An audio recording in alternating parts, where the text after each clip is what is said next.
ఈరోజు స్పెషల్ మూడో రోజు చంద్రఘంటదేవి. ఈరోజు అమ్మవారు యుద్ధరూపం ప్లస్ శాంతరూపం రెండింటిని కలిపిన శక్తి అంటే భక్తులకు మృదువుగా, దుష్టులకు ఉగ్రంగా ఉంటుంది. చంద్రఘంట అంటే ఏమిటి? చంద్ర సమానమర్థ చంద్రం. ఘంట సమానం గంటతలపై చంద్రుడు గంటలా శబ్దం చేసే శక్తి ఉన్న రూపం. ఆమె గంట శబ్దం మనలోని భయం, నెగటివ్ ఆలోచనలు, దోషాలను తొలగిస్తుంది. చిన్న కథ. శివపార్వతి వివాహం సమయంలో శివుడు చాలా ఉగ్రరూపంలో వచ్చాడు.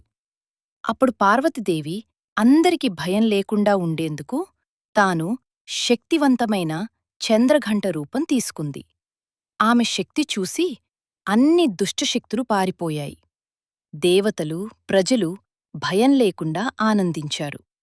ఈరోజు ప్రత్యేకంగా చేయవలసినవి: ఇంట్లో గంట ఉంటే మోగించండి. దీపం ముందు 2 నిమిషాలు కళ్ళు మూసుకుని ధ్యానం చెయ్యండి.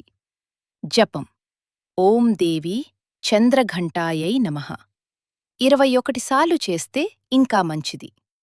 నైవేద్యం: పాలు ప్లస్ బెల్లం పాయసం. శనగలు. ఈరోజు రంగు ఎరుపు, ధైర్యం, శక్తి. గోల్డ్ కలర్ కూడా మంచిదే. ఈరోజు ఫలితాలు: మనలోని భయం ధైర్యంగా మారుతుంది. మనసులో ఉన్న గందరగోళం క్లారిటీ వస్తుంది. ఇంట్లో పాజిటివ్ ఎనర్జీ పెరుగుతుంది. చిన్న సందేశం: మీరు ఒంటరిగా లేరు. చంద్రఘంటదేవి మీకు రక్షణగా ఉంది.